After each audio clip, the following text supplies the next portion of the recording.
એનો પાયો સત્સંગમાં અચળ છે. દરેક મનુષ્યોમાં ગુણ અને અવગુણ રહેવાના જ, કારણ કે માણસ છીએ આપણે. અનંત જન્મના સ્વભાવ આપણા હૃદયમાં ઘર કરીને બેઠા છે. અનંત જન્મોના પૂર્વના સંસ્કાર કોઈને ઓછા વધુ હોય,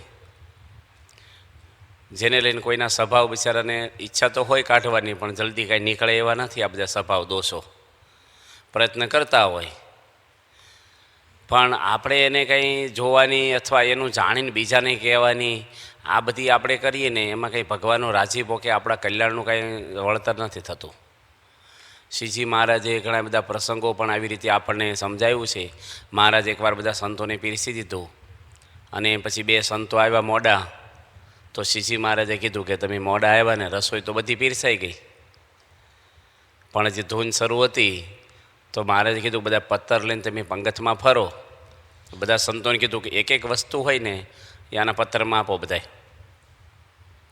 અને બે જણા પત્તર લઈને બે સંતો આખી પંગતમાં ફર્યા. 100-200 સંતો હોય અને આપવાનું થાય, જમ્યા ન હોય એટલે એઠું ના કહેવાય. તો પત્તરમાંથી આપે તો કોઈ કંઈ ઓછું બટેટાને ફોડવું કે એવું કહી દે, કોઈ ભજીયું આપે, કોઈ મોહનથાળ હોય કે કંઈ જે કંઈ હોય સારી વસ્તુ આપે, પૂરી હોય. તો બેયના પત્તર છલકાઈ ગયા, અને કોઈને કંઈ ઓછું થયું એવું લાગે નહીં, થોડું થોડું દરેકમાંથી લીધું. પછી આ પ્રસંગથી શ્રીજી મહારાજે વાત કરી કે આપણે દરેકમાંથી જો એક એક ગુણ લઈએ ને તો આપણામાં ગુણ આવે. લીધો કહેવાય ને, આપણે જેમ બજારમાંથી કોઈક વસ્તુ લઈએ તો ઘરમાં ન આવે, એમ આપણે કોઈનામાં અવગુણ લઈએ તો આપણામાં શું આવે? અવગુણ આવે. યોગી મહારાજના ઘણા બધા જીવનચિત્રો વાંચી છે ને પ્રસંગો આવે જ છે કે એક સાધુ મુંબઈની અંદર નગારા નીચે જ હુવે. નગારું ઇલેક્ટ્રિક નગારા ન હોય, પેલે ઘોડી હોય ને એટલે નીચે માથું રાખીને હુવે, ને આરતી થાય તો એ ઉઠે નહીં, નગારું વાગે તોય.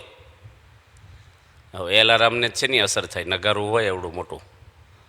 પછી બાપાને કોઈ કીધું કે બાપા આ તો નગારા નીચે હુવે, નગારું વગાડીને તોય હુતા હોય, પણ બાપા કે કઢી કેટલી સરસ બનાવે છે. હવે કઢીને એને શું સંબંધ આવ્યો વચ્ચે? બાપા છે ને કોઈનો ગુણ કહીને એનો અવગુણ ઢાંકી દે. અમારે એકવાર બોચાસનમાં એક સાધુ હતા, એને મેં વાત કરી કે મારી જોડીમાં આવો ને, અમારી જોડીના સંત બીમાર છે, અને આપણે અગાઉ કહી દીધું છે કે ભાઈ તમારે ઘરે સભામાં આવશો. નવા મકાન હતા એના, એટલે બધા માણસોને તેડાવેલા. એ નિમિત્તે વાસ્તુ નિમિત્તે સભા રાખેલી સાંજે. હવે પેલા સંત હતા ને એને તો કોઈ જવાબદારી નહીં, પાછી તબિયત સારી, બીજું કાંઈ તકલીફ નહીં, મંદિરમાં એને કંઈ કરવાનું જ નહીં બહુ. તો એ કે મારે ન થવું. મેં કીધું મારી જોડીના બીમાર છે ને આપણે કંઈ ખબર અગાઉ ઓછી પડે કે કાલે બીમાર પડશે તો સભા ન ગોઠવે, તમે આવો. એ કે મારી ઈચ્છા જ નથી, પછી આગ્રહ શું કરો છો મને? મેં કીધું તમે કથામાં બેહવાના છો, આરતીમાં બેહવાના, આપણે જમીન જવું છે, ત્યાં તમને શરબત પાસે પગે લાગશે, મોટરમાં જઈને મોટરમાં પાછા, કંઈ કરવાનું છે નહીં આપણે. તો એ કે મારે આવવાનું જ નથી કે. અને હવે આપણે એ વખતે એટલું બધું ટેન્શન થાય કે પહેલાં બિચારા રાહ જોવે, પછી ફોન નહીં એ વખતે, અને કેવી રીતે જવું. અને એમ ત્યાં બોચાસર મુકાણા ને ત્યારે બધા વૃદ્ધ સંતો જ હતા વધારે, એટલે એવા વડીલને તો આપણે કહેવાય નહીં બધા બહુ ઉંમરવાળાને. પછી આ પ્રસંગ પ્રમુખ સ્વામી મહારાજને કીધો કે બાપા અમને આવવું ન જોઈએ, આપણે કંઈ ઓછા પર્સનલ આપણે કામ માટે જઈએ છીએ, ફરવા જઈએ છીએ, જમવા જઈએ છીએ, આ તો સંસ્થાની સેવા છે, સંસ્થાનું કામ છે, એ મંદિરનું ખાય અમે ખાઈએ છીએ, તેને આવો સહકાર કોઈક વાર કીધું હોય તો આપવો જોઈએ ને. બાપા કે યોગી બાપા હોત ને તો એક અપવાસ આપે જ તમને, આમાં શું અપવાસ કરવાના આવ્યું?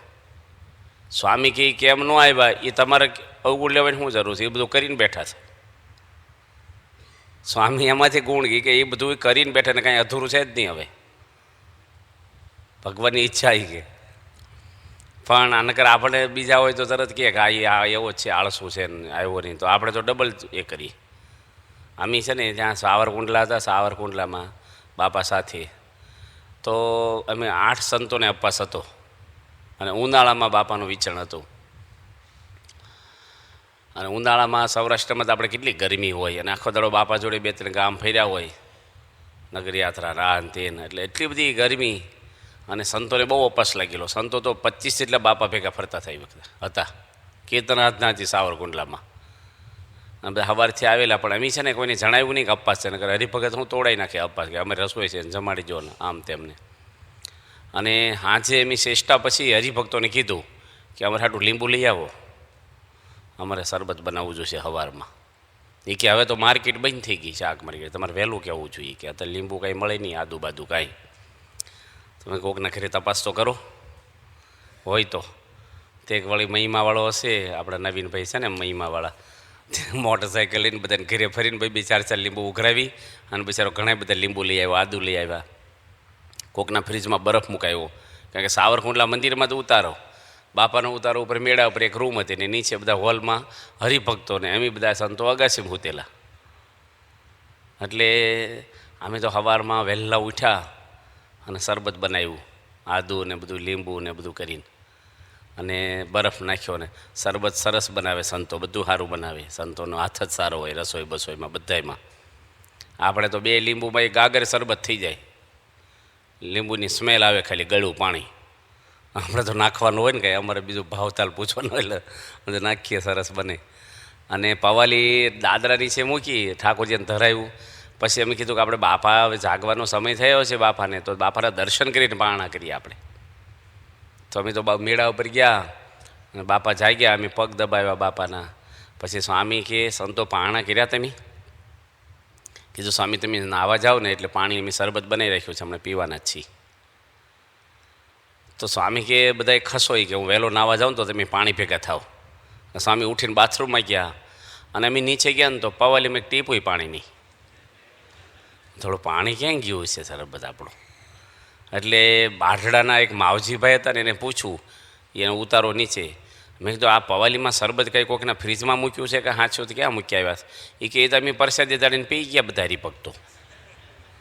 પરસાદી પણ અમે ચાખ્યું નથી કે ક્યારના તમે નહોતા બનાવતા ને ભગવાનને ધરાવતા હતા ને અમારે એમ કે વધેલું છે મૂકીને જતા રહ્યા, એટલે અમે શું સમજીએ કે તમારે કહેવું જોઈએ નહીં કે.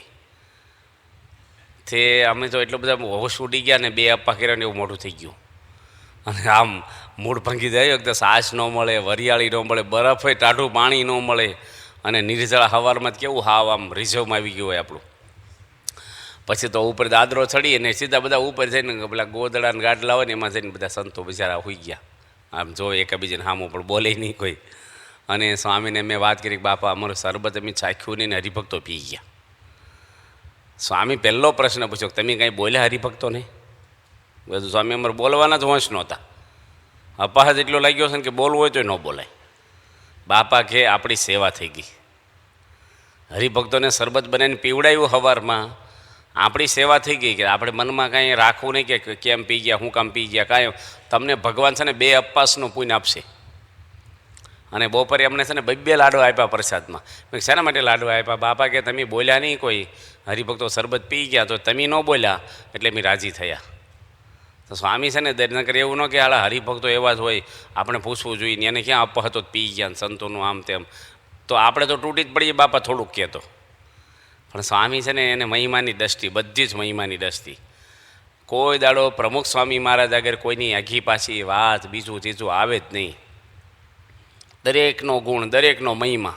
મહિમા સમજવા જેવું ગુણેશ સ્વામી કે કોઈ સાધન જ નથી. ભગવાનના ભક્તનો આપણે શું સમજવાનો છે? મહિમા, દરેકનો મહિમા. એટલે મહારાજ કહે છે કે વિવેકી માણસ આ સંસાર વ્યવહારમાં તો વિવેક હોય, આવો બેહો ને એ બધો મહેમાન આવ્યા હોય, એ બધો વિવેક રાખીએ છીએ ઉપર, વ્યવહારિક વિવેક છે. આમાં વિવેકી માણસ કોણ છે? કોઈના અવગુણ ન લે, એ વિવેકી છે. કોઈનું જોવાનું આવે જ નહીં આપણે. યોગી બાપા કેરિયા ગામમાં ગયા અને કેરિયામાં બાપાને આપણે જાણીએ છીએ કે બહુ માર્યા હતા, જૂના મંદિરના સાધુ હોય એટલા બધા માર્યા હતા કે ઢોર માર્યો હતો. આમ તો પતાવી દેત.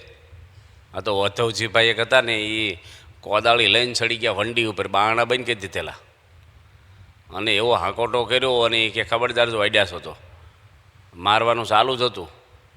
હવે જનૂન ચડ્યું હોય માણસને તાર વિવેક ન રહે અને કંઈ લેવા દેવા વગર મારે. હવે એ વખતે યોગી મહારાજને માર્યા ને તો યોગી મહારાજ એ વખતે પછી તો સારંગપુર આવ્યા રાત્રે સવારમાં 11 હતી બીજે દાડે. તો બાપા કે જો આપણે કેરિયા મંદિરમાંથી મારીને કાઢ્યા તો આપણે મંગળા આરતીના દર્શન થયા સારંગપુરમાં, નકર આપણે હોઈ રહ્યા હોત કે. એમાંથી ગુણ લીધો. અને જેની માર્યા હતા ને એ બહુ જ દુઃખી માણસો છે.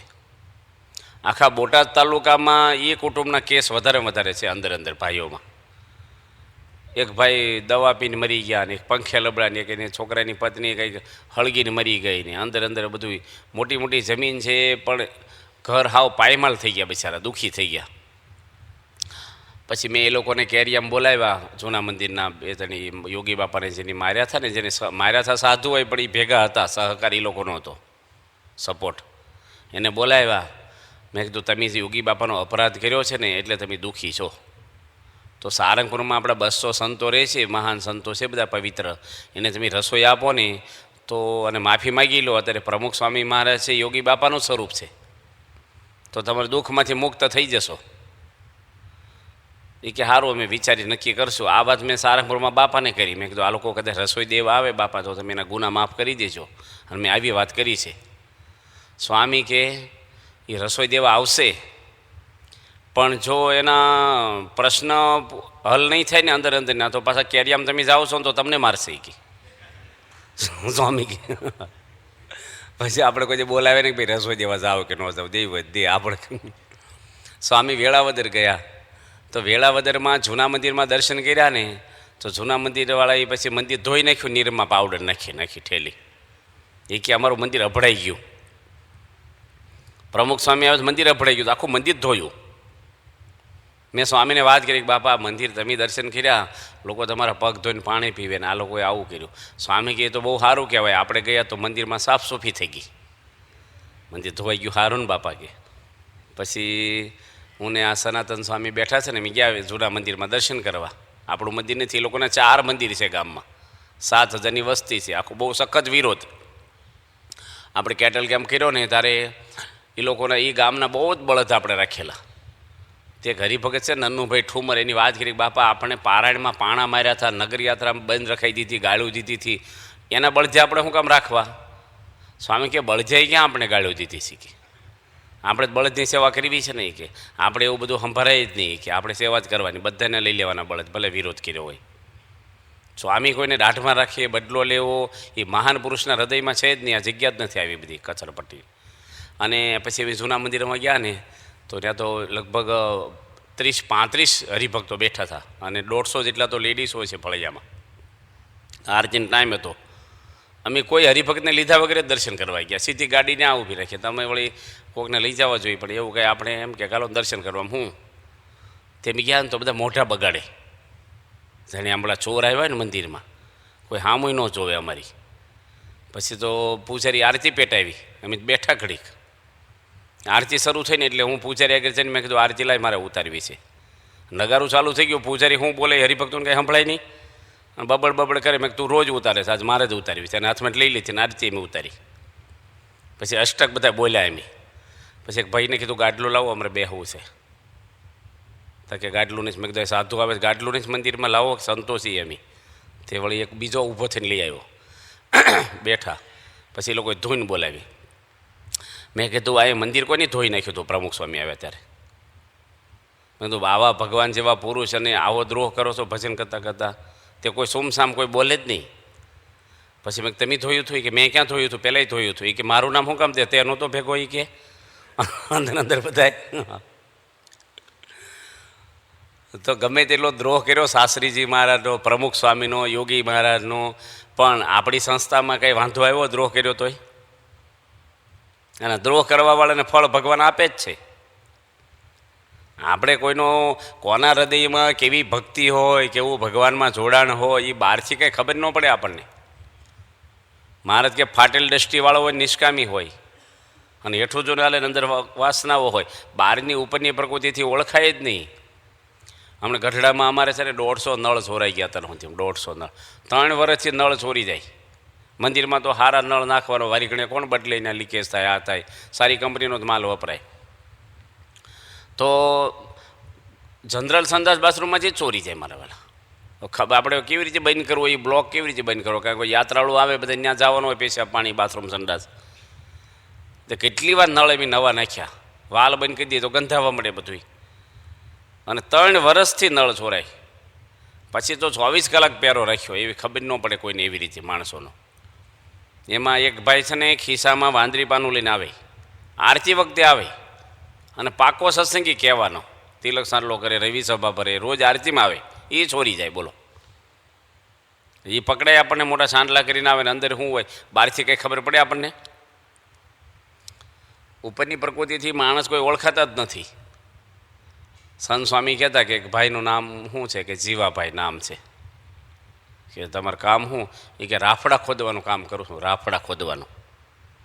તો મરેલા જ કહો ને જીવાભાઈ શું કામ કહો છે? કે કોઈક રાફડામાંથી નાગ નીકળશે એમ આપણે છે ને આ બધું કરીએ આઘું પાછું, કોકની વાટજી ઢેકડાની વાત ફલાણાને, અને આપણે એવું છે ને બેની વાત કોઈક સાંભળી હોય ને તો તીજર ન કહીને કે હુંથી ખાધેલું પછી નહીં. આપણી ગોષ્ઠી જ એવી હોય. એ બધો યોગી બાપા કે ઝેર પીવાનો રસ્તો છે એ બાણ જ બંધ કરી દેવાના હોય. એ સાંભળાય નહીં, બોલાય નહીં, જોવાય નહીં, નકર આપણું રહી જાય. જેનું હશે એનો ભગવાન તો બેઠા છે હિસાબ લેવાવાળા, તાજવું લઈને બેઠા છે. ભગવાન કોઈને કંઈ લાગવગ ઉપર હાલતી નથી. એટલે આપણે કોઈના અભાવ ગુણ આખું પાછું. યોગી બાપા આફ્રિકામાં હતા ને તેઓ એક મોટરમાં બેઠા હશે, ચંદુભાઈ કે કોઈક હંકતા હશે, તે આગળ મોટર ઊભી રાખી દૂરથી, ગામ હજી બાકી હતું. તો બાપા તો આંખો બંધ કરીને માળા કરતા હતા. અને યોગી મારે કીધું કેમ મોટર ઊભી રાખી? કે બાપા આ છે ને પાટિયું છે ને ડાયવર્ઝન લખેલું ખસેડ્યું એને ઉતરીને. સ્વામી કે આપણે બીજો રસ્તો હોય તો ફેરવીને લઈ લો ને, આ પાટિયા માર્યા છે એટલે. એ કે આ તો પુલ બંધાઈ ગયા હોય ને તો પાટિયા ખસેડતું નથી, એમને હોય પુલ તો બંધાઈ ગયો હોય. સ્વામી કે ના ફેરવીને લઈ લો ને, પાટિયું છે તો. બાપા આ સામે જ ગામ છે, હમણાં પહોંચી દઈશું, કાંઈ વાંધો નહીં આવે. અને ગામ છે ને ખાલી નજીક આવવા આવી ગયું તો પુલનું કામ ચાલુ હતું. અને રસ્તો એવો ને કે ગાડી વળે નહીં, સામે જ ગામ. 1 કિલોમીટર 1.5 કિલોમીટર રિવર્સમાં ગાડી લેવી પડી, પછી ફેરવીને લઈ જવી પડી. બાપા કે અક્ષરધામના દરવાજે પહોંચી ગયા હોય આપણે, અને જો કોઈનો અવગુણ લઈને તો ત્યાંથી ગાડી રિવર્સમાં આવશે. આવું યોગી મહારાજ એ વખતે બોલ્યા હતા.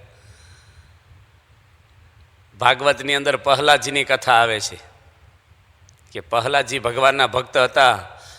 એની ફઈ હતી હોળિકા, પતિવ્રતા હતી. એને ઓઢણી એવી હતી કે ઓઢે એને અગ્નિ અડે નહીં.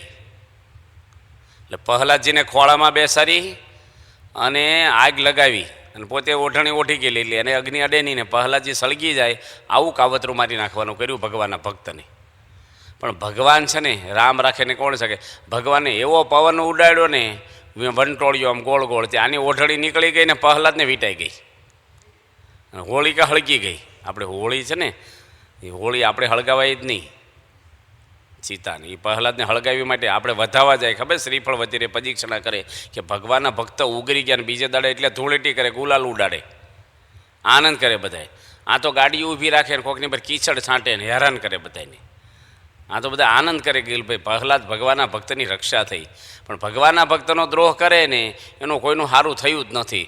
શાસ્ત્રીજી મહારાજ પોતે કરમસદની અંદર વલ્લભભાઈ સરદાર પટેલના બાપુજી ઝવેરભાઈ, એ કરમસદમાં શાસ્ત્રીજી મહારાજ પોતે ઉતારો કરે અને મંદિરનો વહીવટ આ ઝવેરભાઈ કરે. હવે ન્યાય એવો નિયમ કરેલો સ્વામી પોતે વડતાલમાંથી નીકળ્યા પછી કે વહેલા જે સંતો આવે ને જે મંડળ આવ્યું હોય બોછાસનનું કે વડતાલનું, પહેલું આવ્યું હોય ને એ મંડળ નીચે ઉતરે. એ દરમિયાન જો કોઈ આવી ગયા હોય બીજા દરજે દાડે સંતો હોય ને તો એને મેળા પર ઉતારો કરવાનો. આવો નિયમ એ લોકોએ ગામના બધા હરિભક્તોએ કરેલો. સ્વામી ગયા તો કોઈ મંડળ હતું નહીં એટલે સ્વામી નીચે ઉતારો આપ્યો. વડતાલમાં ખબર પડી ગઈ, કરમસદ નજીકમાં જ વડતાલની, એટલે 4-5 સંતો આવી ગયા અને શું કહે સ્વામીને કે તમે છે ને ઉપર ઉતરો, અમે નીચે ઉતરશું, કાંઈ હેઠે બાથરૂમ બધું ઠાકોરજીને આવું જવું મેળા પર કાંઈ હોય નહીં.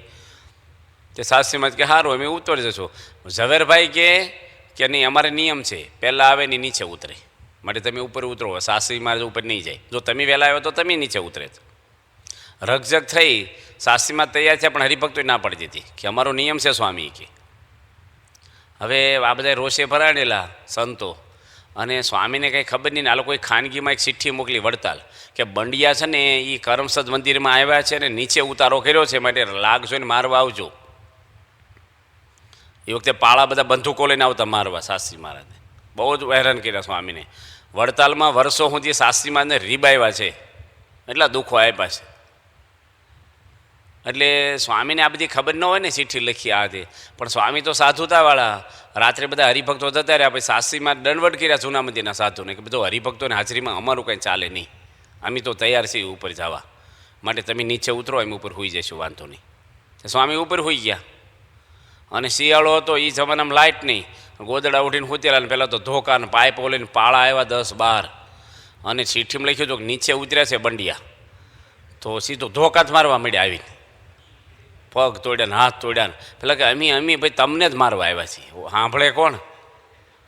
અને હોહાપો એટલો બધો થયો અને આજુબાજુના હરિભક્તો જાગી ગયા. પહેલાં કે બંડિયા ઉપર છે, અમે વડતાલવાળા હેઠે ઉતર્યા છીએ.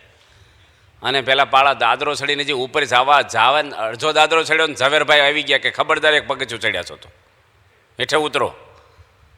અને શાસ્ત્રીજી મહારાજને કંઈ થયું નહીં. સ્વામી પર કેસ કર્યો એ લોકોએ કે શાસ્ત્રીજી મહારાજે અમારા સંતોને મરાવ્યા છે. હવે માર્યા થાય એ લોકોને ને એ લોકોએ અંદર અંદર. અને મણીલાલ ફોજદાર હતો ને એની 5,000ની લાશ લઈને સાક્ષી પુરાવી, શાસ્ત્રીબાદ મરાવ્યા.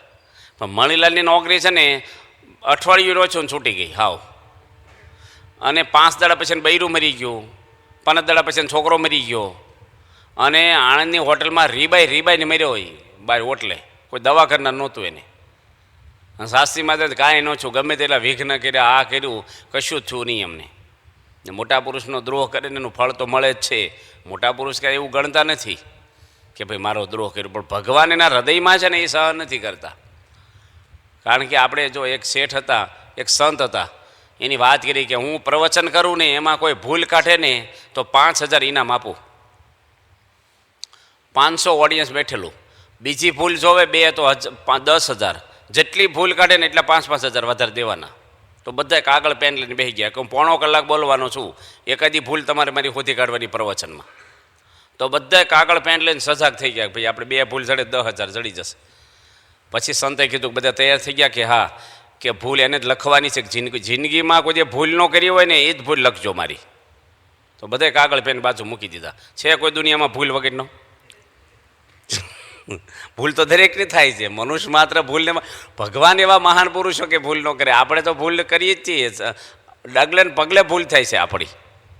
એટલે આપણી અંદર આ બધો એ દોષો પડ્યા ને બીજાની ક્યાં સાફસૂફી આપણે કરવાની છે? ઘાસ ઉગ્યો હોય તો બીજાને ખેતરમાં ઓછું કાઢવા દેવાય, આપણે જ ખેતરમાં કાઢવાનું હોય. તો આપણા હૃદયની અંદર એવી શુદ્ધ ભક્તિ આવે, દરેક ભક્તોમાં નિર્દોષ ભાવ રહે, આપણને બ્રહ્મની મૂર્તિ દરેકને સમજાય. એ સત્સંગનો આનંદ છે ને એ જુદો છે, એ આનંદ જ જુદો છે. એની દાસના દાસ થવું પડે, દરેકના દાસ થવાનું આપણે. હું છે ને બોચાસનમાં કથા વાંચવા બેઠો અને 1500 હરિભક્તો હતા ને પ્રમુખ સ્વામી મહારાજ ત્યાં હતા. તો બાપા તો ઉપર ઉતારામાં હતા અને સંતો પણ 25 સંતો કથામાં બેઠેલા. 1500 હરિભક્તો. નાથા કાકા છે બોરસદના, એની પારાયણ હતી. હું તો વ્યાસપીઠ ઉપર બેઠો, મારી જાહેરાત થઈ, મને હાર પહેરાવ્યો, કાકાએ ચાંદલો કર્યો અને નાડાછેડી બાંધી હાથે મંગલાચરણ કર્યું, વચનાજ ખોલ્યું, વાંચવાનું શરૂ કર્યું અને ભગવત ચરણ સ્વામી ટેજ ઉપર આવ્યા, આણંદ મંદિરના કોઠારી. એ વખતે એ કોઠારી નહોતા. મને કહે તમે ઉતરી જાઓ, મારે કથા વાંચવી છે. હવે હું શરૂ જ કર્યું ને, મને કે ઊભા થઈ જાઓ તમે અને સામે બેસી જાઓ. આપણે કંઈ બોલાય કંઈ કથામાં આપણે લોકોને જ્ઞાન આપતા હોય કે માન અપમાન એક તો રાખવું ને આમ કરવું. એટલે હું તો ઉતરીને પછી બેસી ગયો. પણ બાપાને વાત કરી, બપોરે જમતા હતા ત્યારે, મેં એક સ્વામી આ ભગવતચરણ સ્વામી મને ઉતારી નાખ્યો, એને કથા વાંચી હોય ને તો વહેલું આવવું જોઈએ ને. બાપા કે તમે માંડીને વાત કરો, હું થયું. સ્વામીને રસ જાગ્યો વાતમાં. તો મેં કીધું આવું થયું. હું તો મારું પૂજન થયું, હાર પહેરાયો, જાહેરાત થઈ અને ચાંદલો થયો. અને પછી મને ઉતારે મંગળાચરણ કર્યા. પછી સ્વામી કહે સંતો કેટલા હતા કથામાં? મેં કીધું 25 જેટલા હશે. સ્વામી કહે કોઈને હાર પહેરાયો? મેં કીધું હાર તો મને એકલાને જ પહેરાયો છે. સ્વામી કે પૂજન બધાનું છું કે તમારું છું? મેં પૂજન મારે એકલાનું છું. તો એટલો લાભ તો મળ્યો ને આપણને. બાપા કે સ્વામીને છે ને બધામાંથી ગુણ, એટલે પેલા સુતી પ્રકાશ સ્વામી આરતી ઉતારતા હતા મુંબઈમાં. તો અક્ષરજીવન સ્વામી બાપાને વાત કરી, બાપાની 6 બગાસા ખાતા આરતી ઉતારતા. સ્વામી કે તું બગાસા ગણવા ગયો છો કે દર્શન કરવા ગયો છો? તું એના બગાસા કે ગણાય એટલે તારું મન શેમાં છે? અને મોટા આમું છે ને સ્વામી છે ને એ કે આપણે શું કામ ને કોઈનું જોવું, કેટલા બગાસા ખાતા એ ગણવાના હોય? આપણે આપણું જ જોવાનું, કોકનું જોવા જઈએ ને એમાં ભટકાય. તે માટે આપણું કલ્યાણમાં વિઘ્ન ન આવે, ભગવાનમાં આપણું મન રહે, દરેક હરિભક્તોના દાસના દાસ થઈને આપણી સેવા થાય. ગમે તેવા હરિભક્તો બિચારા હોય, હવે તો કોઈ ગરીબ હોય, કોઈ પ્રકૃતિના હોય, કોઈ જૂના નવા અમુક ઘેડ પડી ગયું હોય બિચારા, ઉપલી પ્રકૃતિ મારે જ ના પડી. ઉપરની પ્રકૃતિથી કોઈનો અવગુણ લેવો નહીં, જોવાનું જ નહીં ઉપર કોઈનું. ઉપરને અંદરનું આપણે શું જોવાની જરૂર છે? આપણે સંત સ્વામી હતા ને એને શાસ્ત્રી મહારાજે પ્રશ્ન પૂછેલો કે આ સંતોમાં બેમાં થોડુંક મન દુઃખ થયું છે, એમાં કોનો વાંક તમને લાગે છે? કે સ્વામી એ જોવા હું આવ્યો જ નથી ઘરેથી. હું તો તમે હતા તમારો સમાગમ કર્યો ન હોય ત્યારે હું બધા ધર્મગ્રંથો વાંચું છું, ભક્ત ચિંતામણી, નિષ્કાળ કાવ્ય, મને એ કંઈ ખબર જ નથી. આપણે તો અમુક હોય ને કે હું તો હંતાઈનું જાણું, મને પૂછો ને શું છે ભાઈ, હું બધાને ખબર છે મને. એવું ગામની ફઈ થઈને ફરે એમાં શું રહે પછી? ને આપણે કોઈનું જોવાય નહીં.